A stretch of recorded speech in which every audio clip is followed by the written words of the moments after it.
This is a picture of a food bank, just any old food bank. And you're going to see a lot of people needing things like food in this time of need all over the nation because food insecurity is a big thing. And specifically in California, as wildfires are ravaging there in Southern California, people losing everything, homes, all the possessions, parts of their lives essentially. And one thing they'll need is charity. They hope need things to build on and food like this. So food banks are one of the lesser amount of the evils going on right now for people looking for help because officials are warning about scammers exploiting all sorts of victims of the wildfires, defrauding victims mostly of money and sometimes of just time, and also defrauding people as well who are trying to give up their money and time to help.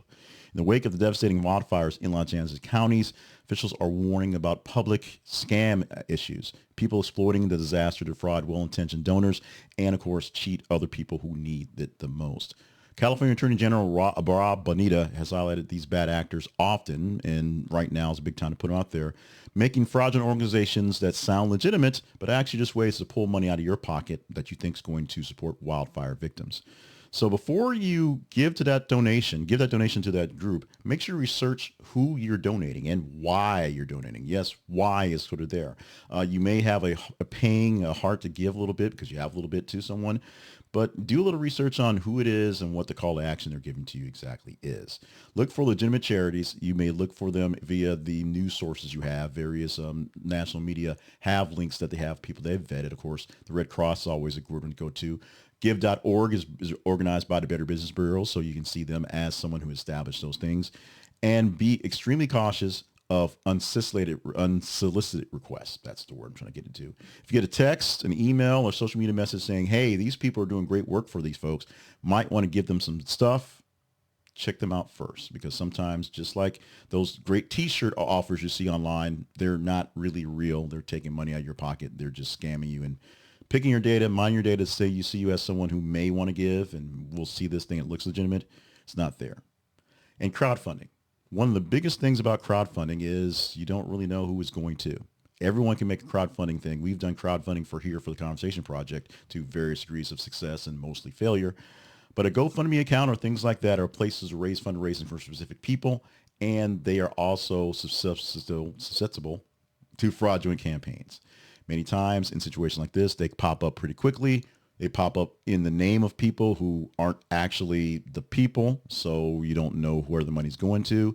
And if you give someone a big windfall, there's also tax implications. So make sure you note that if you give somebody more money than you're used to having, then they don't know how to manage that money. They'll have some issues going forward.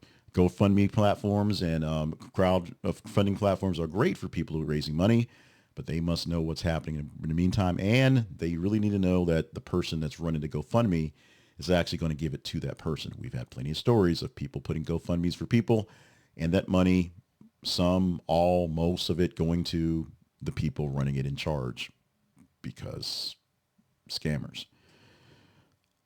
Various charities exist and they're there all the time. They exist for reasons and they come up in conversation in times like this. So things that you hear often are probably more legit than others. But if a charity kind of pops up all of a sudden you see paperwork for some sort of nonprofit to help with folks, take that as a lesson to not necessarily support that one. Now, let's look at their mission, look at their background. Maybe there's a couple of people who did other charities before. Now they're trying to open up something going forward. So maybe it's there. But Secretary of State's office have compliance to all charities going forward. So something that looks like a charitable organization that says it has some numbers behind it that says it's good, actually check it out, the numbers, actually check out its registration, check out from the Secretary of State's office, see if it's legit and go forward. There are people in serious need right now because of the fires. There are people in serious needs right now because of other tragedies. And there are plenty of people who want to offer up a way for you as a conduit to help them. Make sure that that conduit is not a way for them to help themselves in the process of cheating out those in the name of needing things from pain and suffering.